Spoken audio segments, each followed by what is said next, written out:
तो friends, welcome back to my channel. दोस्तों, मैं आज से शुरू करने जा रहा हूं एक नई वीडियो सीरीज जिसमें सबसे पहला टॉपिक रहने वाला है इंटरप्रिटेशन ऑफ स्टेटस का।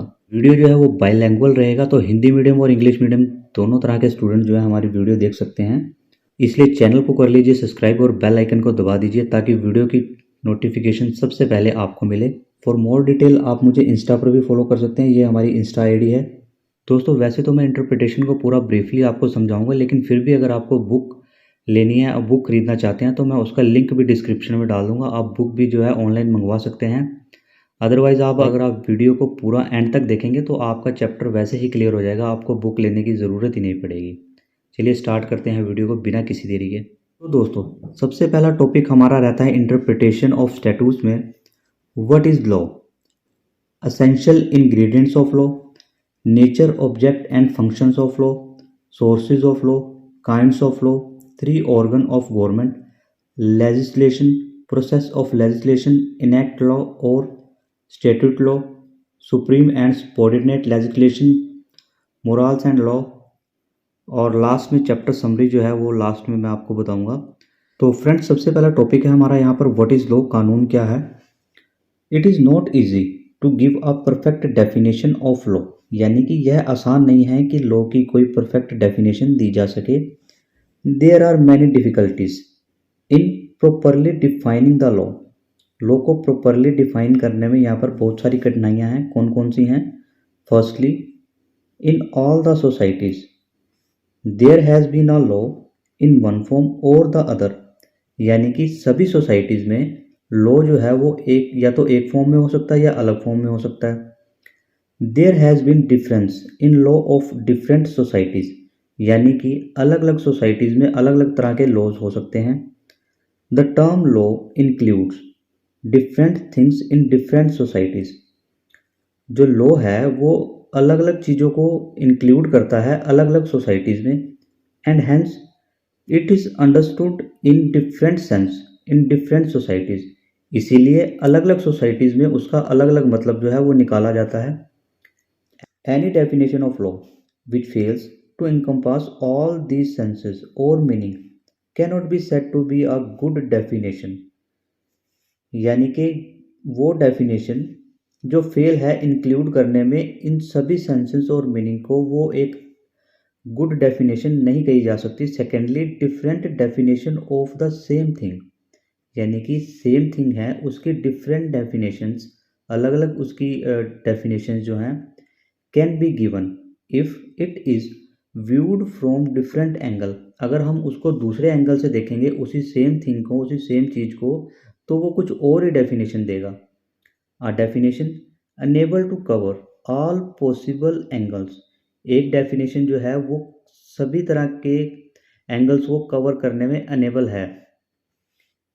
Would be N imperfect definition, वो भी एक इम्परफेक्ट डेफिनेशन है।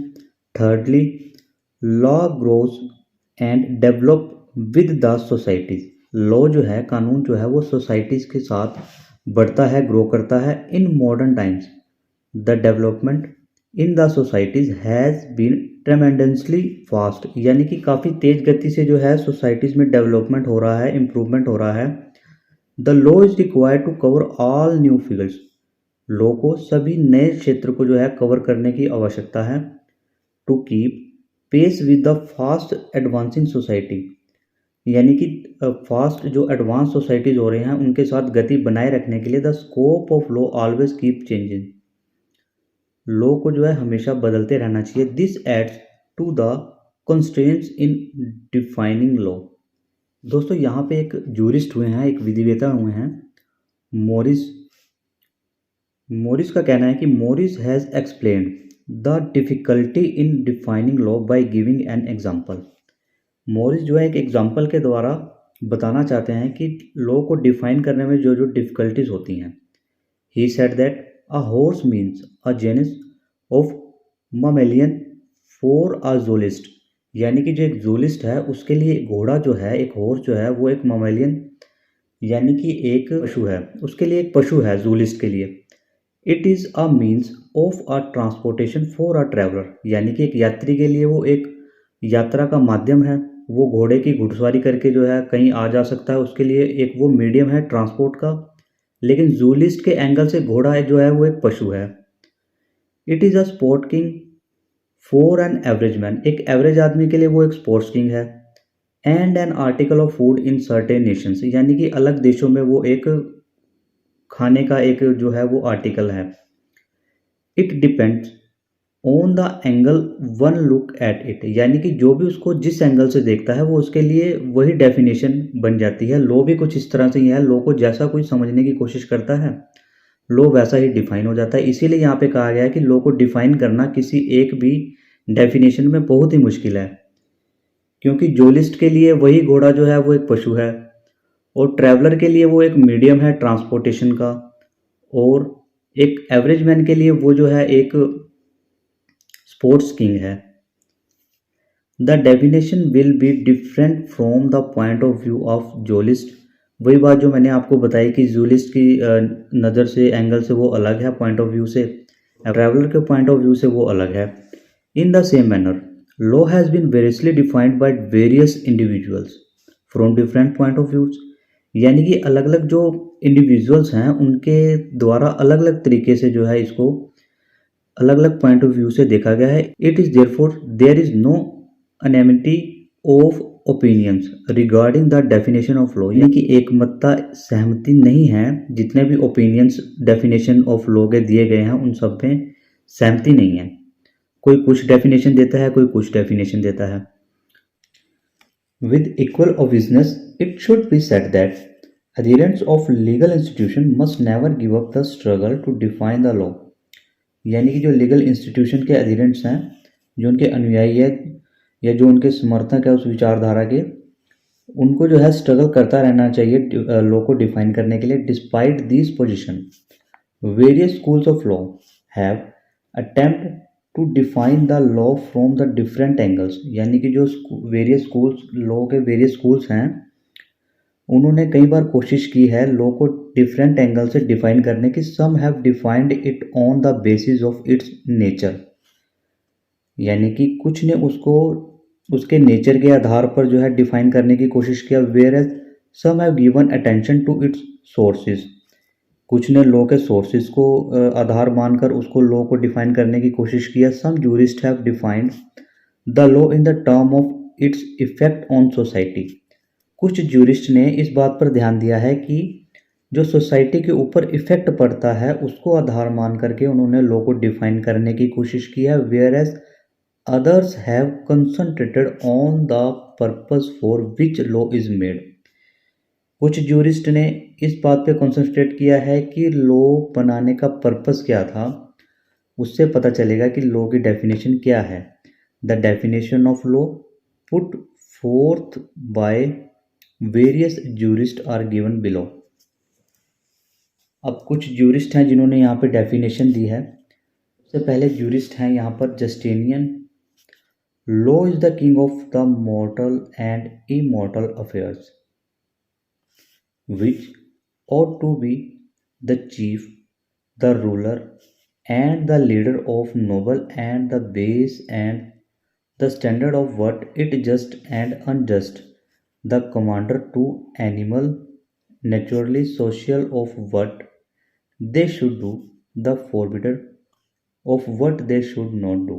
Blackstone, law is the most general and comprehensive sense, signifies a rule of action and is applied indiscriminately to all kinds of action, whether animate or inanimate, rational or irrational. Thus we say the law of gravitation or optics or mechanics as well as the law of nature and nations।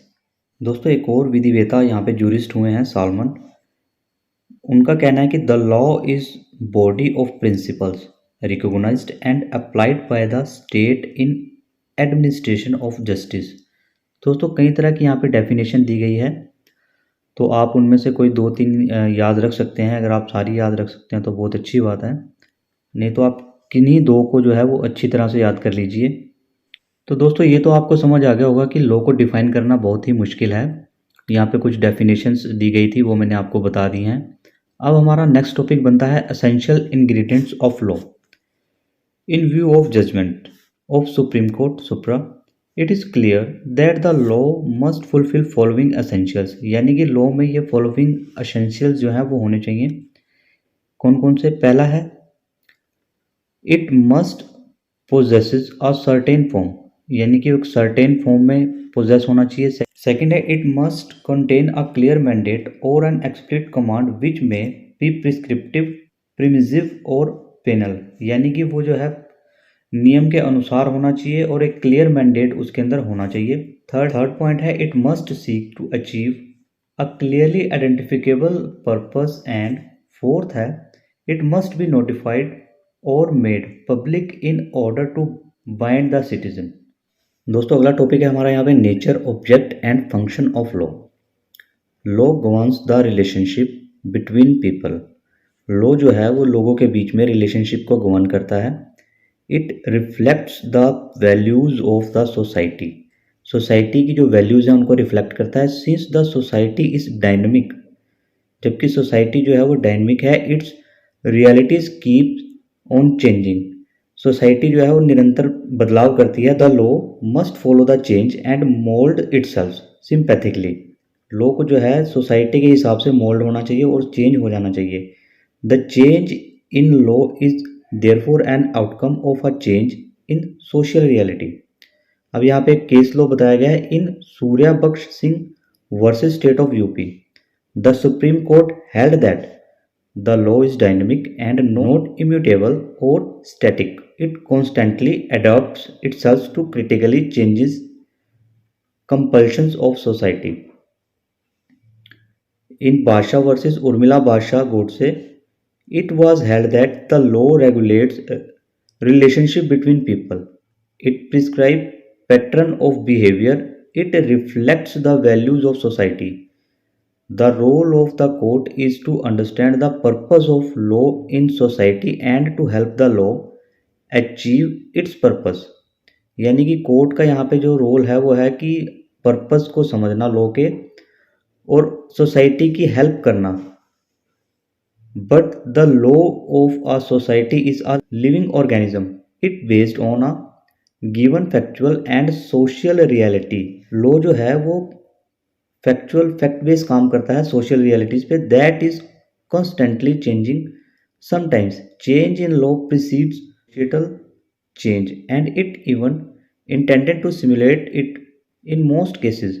However, a change in law is the result of a change in social reality. यानी कि social reality में कोई changes होता है तो वो जो है उसका जो रिजल्ट है वो लॉ में चेंज हो जाता है। Indeed when social reality changes the law must change too. जब सोशल रियलिटीज चेंज होती हैं तो लॉ भी जो है वहाँ पर चेंज हो जाता है। Just as change in social reality is the law of life. Responsiveness to change in social reality is the life of the law. It cannot be said that the history of law is the history of adapting the law to society, changing needs in both constitutional and statutory interpretation. The court is supposed to exercise discretion in determining the proper relationship between the subjective and objective purposes of the law। अगला हमारा यहाँ पे point है sources of law. Law के sources क्या क्या हैं? The term source of law denotes the origin of law or from where the law comes from or is conceived। यानी कि जहाँ से लॉ आया है, जो ये वर्ड है सोर्स ऑफ लॉ ये डिनोट करता है लॉ के ओरिजिन को कि लॉ जो है वो कहाँ से आया है, लॉ की उत्पत्ति कहाँ से हुई है। There are divergent opinions about sources of law. Austin says, एक ऑस्टिन विधिवेता हुए हैं, उनका कहना है that law originate from sovereign. According to the theologians, law originate from God। The Vedas are primary sources of Hindu law which are considered to be the words of God। Similarly, Quran is main source of Mohammedan law which is also considered to be revealed by God। जो है उनका कहना है has derived the sources of law into two classes। A, the sources from which the law derives its force and validity, such sources are called formal sources. वह sources law के वह sources जिनमें से फोर्स और validity जो है वो derived होती है वो फॉर्मल सोर्सेज कहलाते हैं। सेकंड है the sources from which law derives the matter of which it is composed, such sources are called material sources. Material sources are subdivided into two. जो मटेरियल सोर्सेज हैं वो आगे दो भाग में डिवाइड हैं। कौन कौन से? फर्स्ट है लीगल सोर्सेज। मटेरियल सोर्सेज के यहाँ पे दो पार्ट हैं, लीगल सोर्सेज और हिस्टोरिकल सोर्सेज। लीगल सोर्सेज क्या कहते हैं? These sources are in authoritative form. These are immediate source of law. Legal source could be of many kind. अब जो legal source हैं वो भी कई तरह के हो सकते हैं। Innate law which has its source in legislation. Case law which has its source in precedent. Customary law which has its source in custom. Convention law which has its source in agreement. अब historical sources जो हैं वो है the rest of the sources of law. इनको छोड़ के जो भी बाकी सोर्सेज बचते हैं लॉ के are termed as historical law. They are unauthoritative, they have no legal recognisation, juristic writings, foreign decisions, etc. fall under this clause. Only guidance can be taken by the court from these sources. The above classification of sources of law was subjected to severe criticism by various jurists. यानी कि कई jurists जो हैं वो इसको criticize भी करते हैं, सभी इसका समर्थन नहीं करते। Particularly Catton and Allen.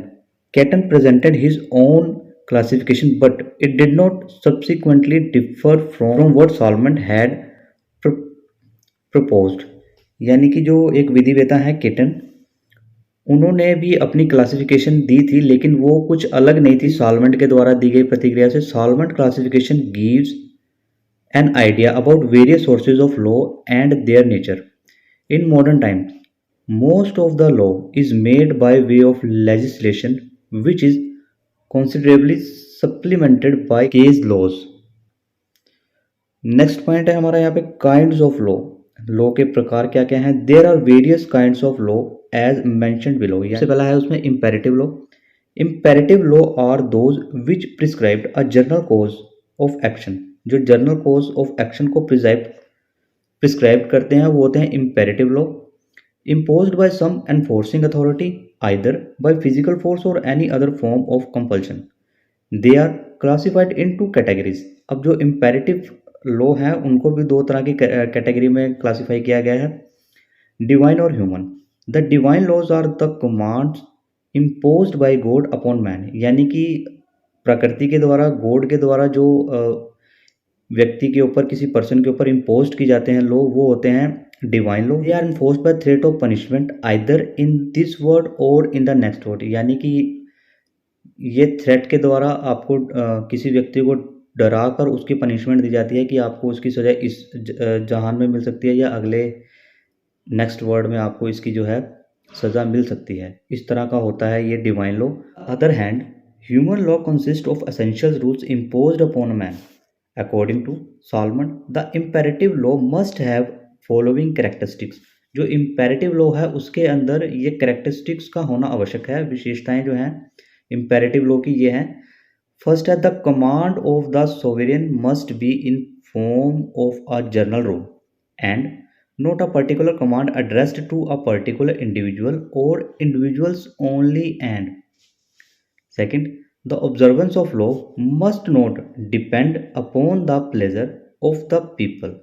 It should be rather be enforced by some authorities or machinery of state। Next point है यहाँ पे फिजिकल लॉ और लॉ ऑफ नेचर और scientific law. The physical laws और the law of science are expression of the uniformities of the nature. They are the general principle expressing the regularity that can be observed in the activities and operations of the universe. They are neither created by man or can they changed by them। यानी कि वो law जो nature के द्वारा बनाए गए हैं, जिनको मैन ना तो बना सकता है ना ही बदल सकता है। They are the law of nature. In contrast to human laws, the natural laws do not vary from place to place and from time to time. यानी कि ह्यूमन लॉज की तरह नेचुरल लॉ जो है वो बदलते नहीं हैं। किसी एक जगह पे कोई और नेचुरल लॉ हो, दूसरी जगह पे कोई और नेचुरल लॉ हो, ऐसा नहीं होता है। जो नेचुरल लॉ हैं, जो नेचुरल लॉ हैं वो हर जगह सेम होते हैं, हर स्थान पे सेम होते हैं और हर टाइम पे वो जो है वो सेम ही रहते हैं। ह्यूमन लॉज की तरह वो बदलते नहीं हैं। नेचुरल लॉ और मॉरल लॉ। नेचुरल लॉ और moral law. The natural laws और moral laws are the principle of natural rights and wrongs. The natural law has been named as divine law. जो नेचुरल लॉ है, जो प्राकृतिक law है, उसको divine law भी कहते हैं। और ये जो है नेचुरल सही और गलत पे काम करते हैं। The law of reasons, the universal और common law and eternal law. It is called the command of God imposed upon man. इसको भगवान के द्वारा जो है कमांड भी कहा जाता है मनुष्य के ऊपर। It is established by the reason by which the world is governed. It is written in the hearts of man by the finger of nature. Nature के फिंगर के द्वारा मनुष्य के हार्ट में जो है इसको लिखा जाता है। It is universally obeyed. ये हर जगह ओबेड हैं, हर जगह इनको माना जाता है। इन ऑल प्लेसेस, सभी जगह पर। एंड बाय ऑल पीपल, सभी व्यक्तियों द्वारा। It does not possess physical compulsion. ये फिजिकल कंपल्शन जो है वो पोजेस नहीं करता।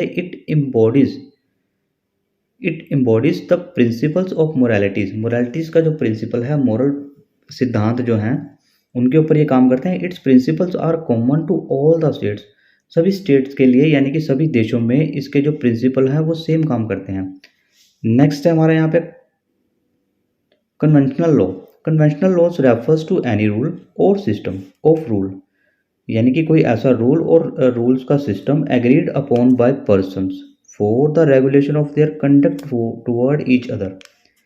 It is a form of special law. ये लॉ की एक स्पेशल फॉर्म है। It is law from parties वो subscribe to it. For example, rule of any society. यानी कि कोई सोसाइटी के द्वारा बनाया गया कोई रूल जो है कन्वेंशनल लॉ कहलाता है। जो सोसाइटी में रहता होगा वो इसी के ऊपर लागू होगा। For example, rule of any society. However, sometimes conventional law is enforced by the state. In the case, it becomes a part of a civil law. अगर किसी स्टेट के द्वारा कोई, किसी देश के द्वारा कोई कानून बनाया गया है जो वो सभी के व्यक्ति के ऊपर लागू होगा, तो वो जो है सिविल लॉ बन जाता है। अदरवाइज किसी एक सोसाइटी के द्वारा बनाया गया जो लॉ है वो कन्वेंशनल लॉ होता है। वो सिर्फ सोसाइटी के व्यक्तियों पर ही लागू होगा, वो बाहर के किसी व्यक्ति पर लागू नहीं होता है। अगला पॉइंट है हमारे यहाँ पे customary law. The term custom means tradition when some kind of actions gets general approval and generally observed for a long time। यानी कि ट्रेडिशन से रिलेटेड कोई लॉ जो है, इट बिकम्स अ कस्टम। यानी कि कोई रूल जो है वो काफ़ी टाइम से फॉलो किया जा रहा है, ऑब्जर्व किया जा रहा है, तो वो जो है it become a custom when a custom is firmly established. किसी कस्टम को, किसी ट्रेडिशन को फ्रेमली जो है एस्टेब्लिश कर दिया जाए, is transforms into a law. वो लॉ में बदल जाता है। Which is enforceable by the authority of the state. There are customary law may be defined as any rule of action which is actually observed by men। Customary law is an important spouse of law। Customary law is an important source of law। Next हमारे यहाँ पे practical and technical laws. Practical और technical law consist of rule for the attainment of certain ends. These rules guide us as what we ought to do in order to attain a certain end. The law of health and law of architecture are few examples of practical and technical law. International law consists of those rules which are acknowledged by the sovereign states. The states not only agree to observe these rules in their dealing with another but also consider them to binding upon them in their mutual relations. यानी कि जो दो देशों के बीच में कानून जो यूज़ होते हैं उनको इंटरनेशनल लॉ कहा जाता है। Those international laws govern sovereign states in their relation and conduct toward each other. एक दूसरे के साथ नेशंस को अपने रिलेशन सुधारने के लिए कुछ कानूनों की आवश्यकता पड़ती है। उन्हीं कानूनों को जो है इंटरनेशनल लॉ कहा जाता है। उसके बाद आते हैं हमारे पास civil law. Civil law is the law of the land. It is uniform in the nature and uniformity in preserved by judicial precedents. It has and imperative characters. It carries legal sections. It is territorial in nature. It applies only within the territory of the state. It creates legal right. It is enforced by the state in its violation is punishable with attachment, fine और imprisonment. यानी कि civil law वो हैं जो किसी state के द्वारा किसी देश में अपने नागरिकों के लिए बनाए जाते हैं, जो सभी व्यक्तियों पर समान तरह से लागू होते हैं। उसमें कुछ लीगल राइट्स भी दिए जाते हैं और ये जो है स्टेट की टेरिटरी के अंदर ही जो काम करते हैं, इनके वायलेशन पर फाइन और सज़ा हो सकती है। उसके बाद आते हैं common law. In its historical origin common law was taken to mean the whole of the law of England, including equity. Statute law was referred to separately because of its authority. Next है यहाँ पे हमारे पास statute law. Statute law is made by the legislature. In modern times statute law has developed to a very great extent, and even certain portions of the common law are undergoing a slow transformation into statute law by the process known as codification. Next point दिया गया है law of equity. सॉल्वन says that the term equity has three meanings. सॉल्मंट के अनुसार equity के तीन मतलब यहाँ पे बताए गए हैं: morality, honesty and uprightness, principles of natural justice and a set of fixed rules. During the 13th century, common law in England had become very rigid. A need was there felt to reduce such rigidity. For this purpose, the law was gradually supplemented by the principle of equity, justice, and good conscience of judges. However, it led to conflicting decisions. In order to secure uniformity in judgments, a board of equitable rules was formulated. These rules supplemented to the rules of common law. Gradually, the equitable principles come to be recognized as principles superior to the rule of common law. Equity become a body of principle decided on the basis of presidential laid down by judges. Today, equity has been merged into law. Equitable principles are effective as a principle of common law. Constitutional law. According to Solomon, constitutional law is the body of these legal principles which determine the constitution of the state. It is the body of rules governing the relation between sovereign and his subject and the different parts of the sovereign body. It includes all rules which directly or indirectly affect the distribution of exercise of the sovereign power of the state. It is the fundamental law of a state directing the principle upon which the government is funded and regulating the exercise of the sovereign powers. Next, administrative law. Administrative law is the law relating to the administration. It determines the organization, power and duties of administrative authorities. Next है हमारे यहाँ पर special laws. Salmond refer to 6 kind of special law. Salmond के अनुसार 6 तरह के special laws हैं: local law, foreign law, convention law, autonomic law, international law and administered in prize courts. Local law क्या होते हैं?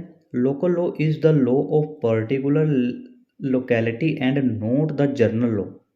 Local law is the law of particular locality. Local जो है पर्टिकुलर लोकेलिटी के लिए होते हैं, किसी एक पर्टिकुलर लोकेलिटी के लिए, not the general of the whole country. पूरी कंट्री के लिए जर्नल नहीं होते हैं. There may be customs which has obtained the force of law in certain localities.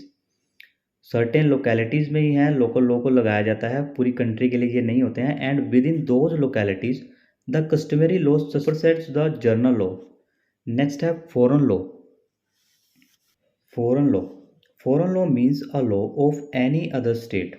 यानी कि किसी और स्टेट का जो लॉ है वो फॉरेन लॉ माना जाएगा. Whereas every one is supposed to know the law of the land It is not necessary to know the foreign law. Ignorance of law of the land is no excuse, but the ignorance of foreign law inexcusable.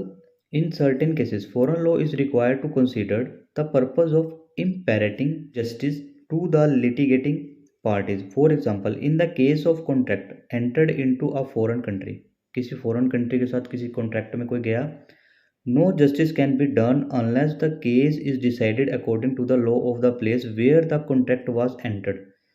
जिस place पे, जिस धरती पे, यानी कि जिस देश में वो कॉन्ट्रैक्ट हुआ था, जब तक वहाँ पे वो डिसाइड नहीं हो जाता तब तक वहाँ पे न्याय नहीं मिल सकता. Therefore it becomes necessary to take accounts of a system foreign law for determination of the rights and liabilities of the parties. Convention laws. Convention law has its source in the agreement it law for the parties who subscribe to it. All such are agreement, यानी कि अगर कोई किसी agreement में है तो वो उस एग्रीमेंट वाली पार्टीज के ऊपर ही वो लॉ जो है वो एप्लीकेबल होगा और किसी के ऊपर एप्लीकेबल नहीं होगा.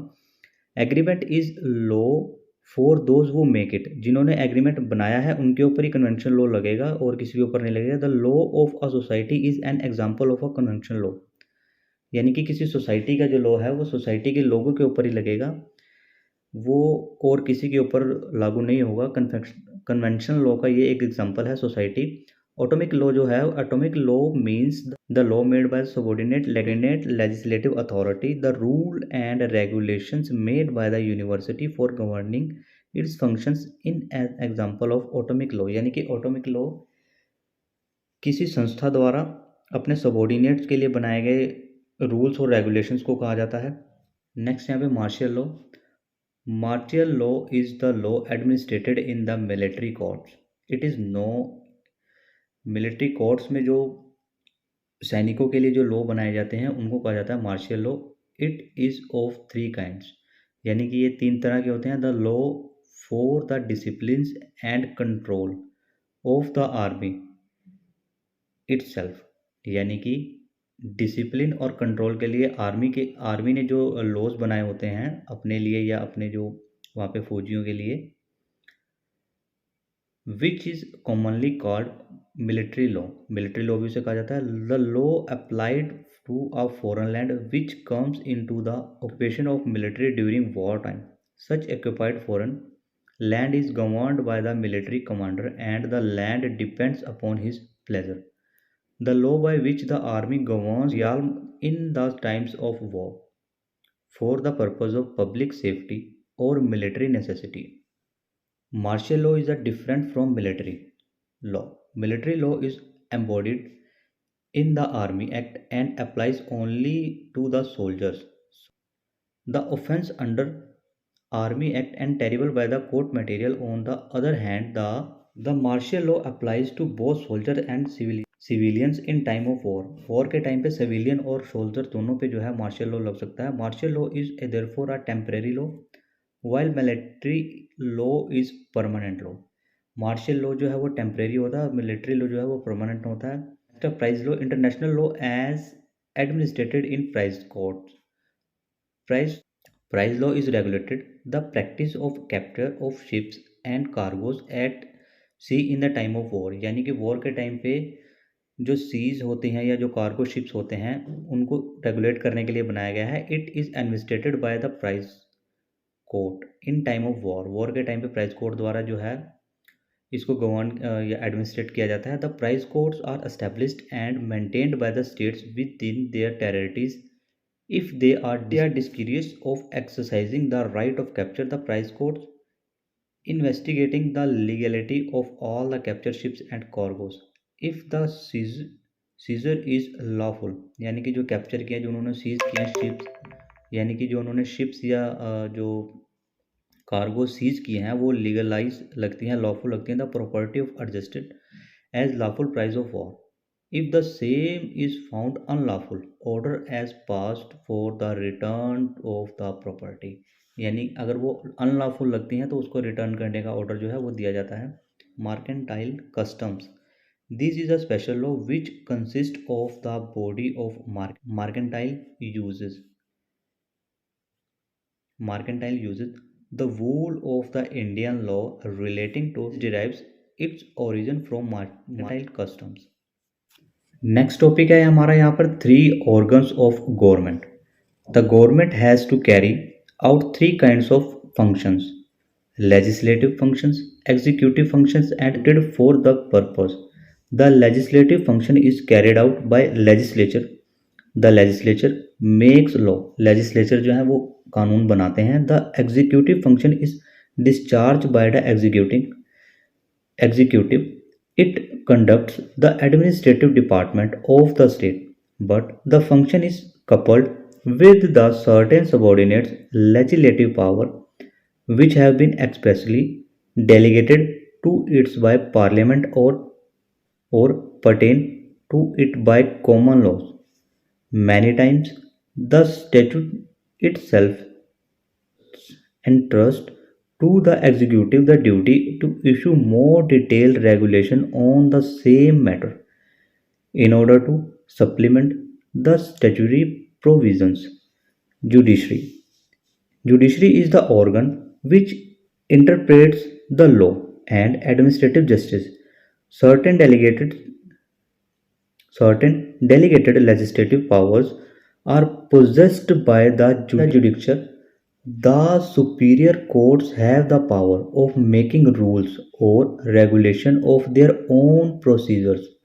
This is judicial legislation in the true sense of the term, differing in these respects from the so-called legislative actions of in creating new laws by way of precedent. The doctrine of separation of power restricts these organs from interfering in each other functions. यानी कि separation की जो doctrine है वो इन तीनों को रोकती है एक दूसरे के मामले में दखल देने से, इंटरफेयर करने से. Although the constitutions of India has not recognized the doctrine of separation of power, it is absolute rigidity, but the functions of different part of the government have been sufficiently differentiated. The separation of power is essential, otherwise one organ may assume the functions of other.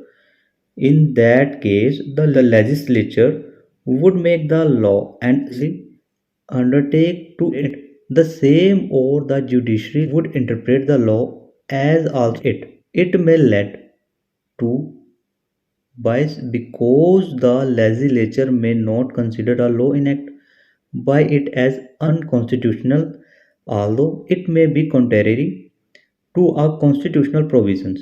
It would be something like the it may be contrary or constitutional provision.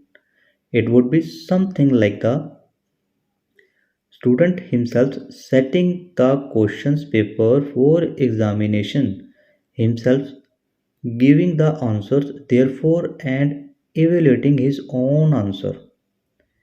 Therefore, the doctrine of separation of power restricts each organs of the government to its own field and rules out the encroachment by one organ into the domain of other legislation. The term legislation it derived from two Latin words. दो word से मिलकर के बना legislation, legis and latum. The term legis means law and latum means to make, यानी कि legis का मतलब होता है law और latum का मतलब होता है बनाना. Therefore, legislation means to make the law. According to Salmon, the legislation is the source of law which consists in declaration of legal rules by competent authorities. According to Gray, legislation means the formal utterance of the legislative organs of the society. Process of legislation. Legislation का क्या process है? Legislation is the main source of law. Law का main source of legislation means declaration of legal rule by a competent authority. किसी competent authority के द्वारा किसी legal rule का declaration to legislate it to make new law. नए कानून को बनाना भी कह सकते हैं. Legislate as such any act having the effect adding, altering, modifying or amending a law in act of legislative authority. यानी कि किसी कानून में कुछ जोड़ना, कुछ बदलाव करना, उसको मॉडिफाई करना या उसमें कुछ अमेंडमेंट करना, ये भी जो है लेजिस्लेटिव अथॉरिटी के अंदर आता है। The parliament is the sovereign authority having the power of legislate making law is the chief function of the legislature. Legislature का जो चीफ फंक्शन है, सबसे महत्वपूर्ण फंक्शन जो है वो है making law for the purpose a draft of proposed law is prepared. It is called bill. The bill is introduced in the parliament for passing. जब भी कोई नया कानून बनता है तो उसका सबसे पहले एक बिल तैयार होता है, फिर उसको पार्लियामेंट में पास करवाया जाता है। अ बिल में either be moved before Lok Sabha और before Rajya Sabha. Parliament holds discussions on the bill. Lok Sabha या राज्यसभा में जाने से पहले उस बिल के ऊपर डिस्कशन होता है। And amendment to the bill से आल्सो बी मूव्ड। कोई अमेंडमेंट हो वो भी की जा सकती है उसके मूव होने से पहले। After the debate the bill is either passed और इट नॉट पास्ड। यानी कि डिबेट के बाद, पार्लियामेंट में डिस्कशन के बाद वो बिल जो है वो पास भी हो सकता है, नहीं भी हो सकता।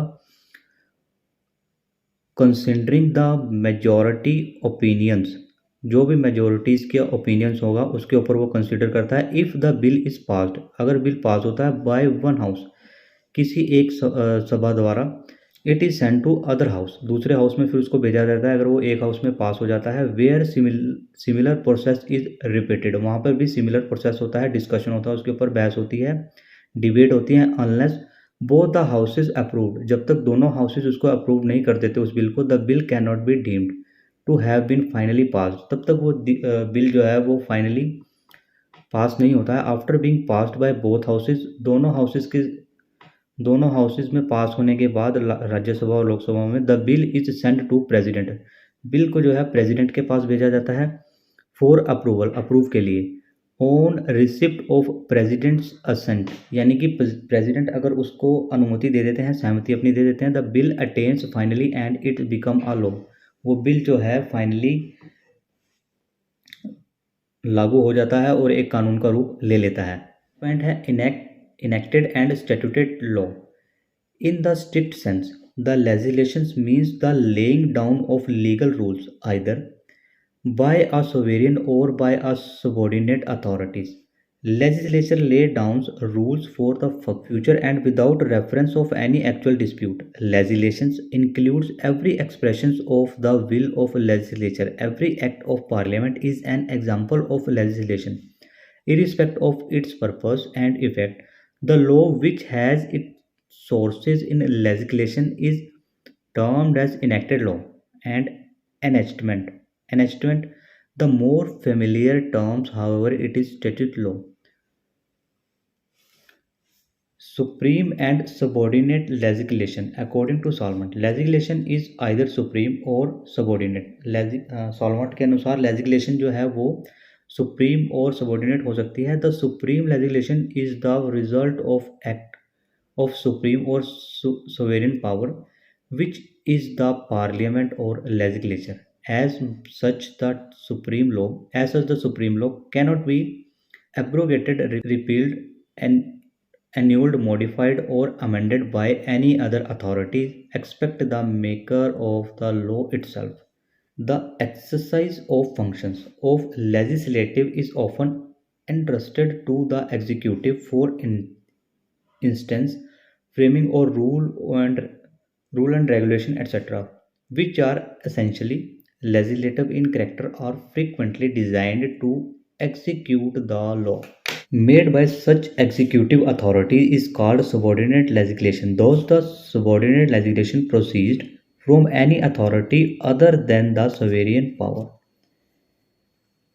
Such legislation is subordinate and it's subject to validation of the supreme authorities. It can also be repealed by sovereign legislation in case of any inconsistency or confrontations. The subordinate legislation must give way to sovereign legislation. It may also be of a derivative nature. That is to say that the power of legislate has been delegated by the sovereign of sovereign to the subordinates, but the fact that the power to make law is given to various authorities does not extinguish Parliament's own law making authority. Next point है morals and law. The term morals refers ethics or principles by which the life of an individual is governed. यानी कि वो principles, वो ethic, वो morals जिसके ऊपर किसी individual की लाइफ जो है वो गवर्न करती है. Morals lay down the rule for modeling the characters of an individual. However, the morals are purely the matter of individual conscience and imposed no obligation on the individuals to observe them.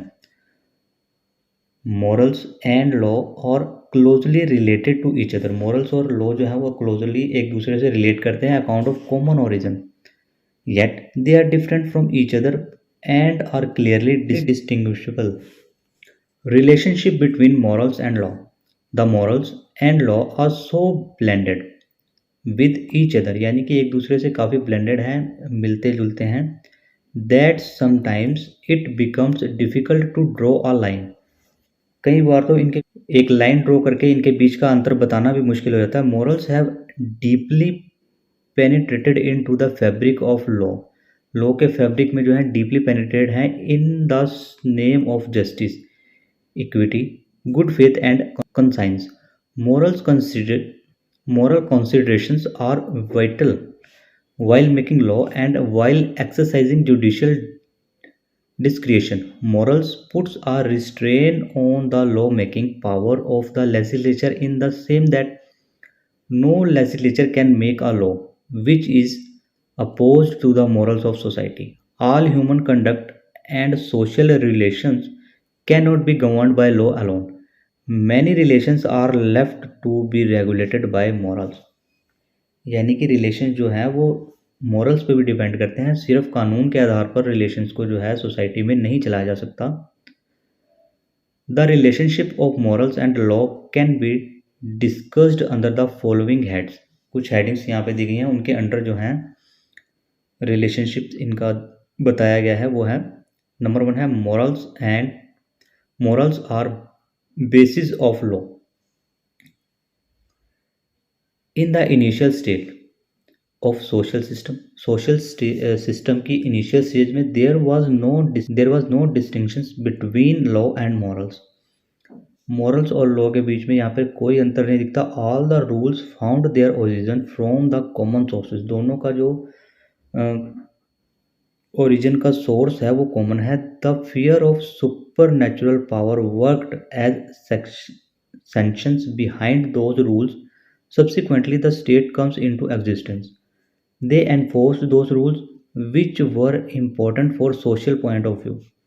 Such rules came to be called law. Thus, law and morals have a common origin, but they can do differ in course of development. Owing to this reason, many rules are common to both law and morals. Yet law and morality are two different things. Many times may be immoral but not illegal.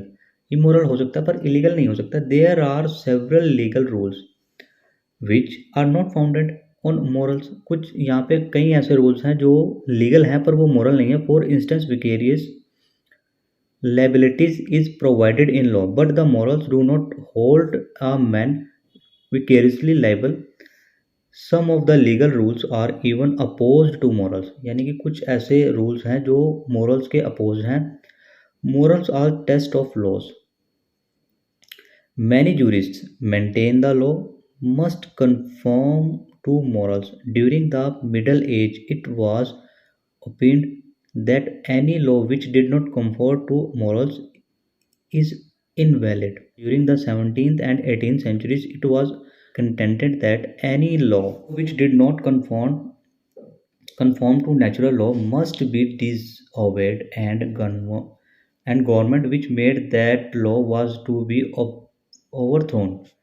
In modern times, a law is considered to be valid and binding even if it is not in conformity with morals. However, ordinarily laws conform to morals. Morals are the end of law. Morals are the end of law. Morals are often considered as the end of law. The reason is that the purpose of law is to secure justice, and the justice is based on morals. Law is aimed to be welfare of society and to secure social interest. Moral is an evaluation of such interest. Moral as a part of law. Many authors believe that even if law and morals are distinguishable, morality is an integral part of law. Their argument is founded on the fact that the law in action is not a mere system of rules but involves the use of certain principles such as the equitable and the good. अब यहाँ पे कुछ difference बताए गए हैं morals and law के बीच में वो है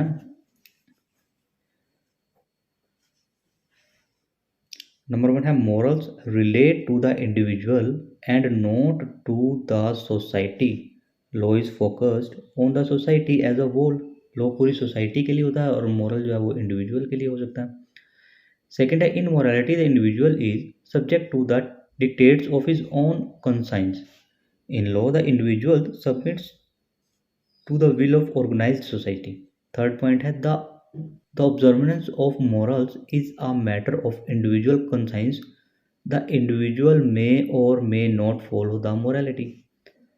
Observance of the law is mandatory. It is not the choice of individual. It is not at the choice of individual. The individual is bound to obey law. Law is bring into picture the complete machinery of the state. Fourth difference है यहाँ पे morals give guidance to a man irrespective of whether he lives in community or in isolation. Law considers man only is so far as lives in community with others. Fifth difference है यहाँ पे morals lay down the rule for modeling of the character of the individual. Law provides the rule of relationship of individuals with each other and with the state. Sixth difference है morals are an end in themselves. They should be followed because they are good in themselves. Laws is for the purpose of convenience and expediency. Its chief aim is to help smooth running of society. Seventh difference है morals looks to be inherent values of conduct, proper intentions of motive and not the external conduct. Law looks to external conduct or the act of the individual for which it lays down standards. यहाँ पे morals have universal values. Generally they do not vary from society to society, time to time and place to place. Law varies from society to society, time to time and place to place. Morals are applied after taking into consideration the individual cases. Application of law is uniform. That's it. तो दोस्तों ये law का हमने chapter first complete कर लिया है. अब मैं थोड़ी सी समरी के बारे में इसकी मैं बता देता हूँ आपको कि हमने क्या क्या जो है इस चैप्टर में पढ़ा. सबसे पहले हम इसमें पढ़ चुके हैं what is law. It is very difficult to define the terms law and law for various reasons, yet various jurists have proposed definitions of law in their own way. Some have defined into on the basis of nature, whereas some have given attention into its sources. Some jurists have defined the law in terms of its effects on society, where others have concentrated on the purpose of which law is made. Essentials ingredients of law, nature, objects and functions of law हमने पढ़ा है. यहाँ पे sources of law, kinds of law, imperative law, physical law, nature law, 3 organs of law, legislation, process of legislation, enacted law, statute law, supreme and subordinate legislation, morals and laws. तो ये था हमारा पहला चैप्टर. नेक्स्ट चैप्टर को भी हम ऐसे ही briefly पढ़ने वाले हैं. तो अगर आपने चैनल को सब्सक्राइब नहीं किया तो चैनल को कर लीजिए सब्सक्राइब. Thank you.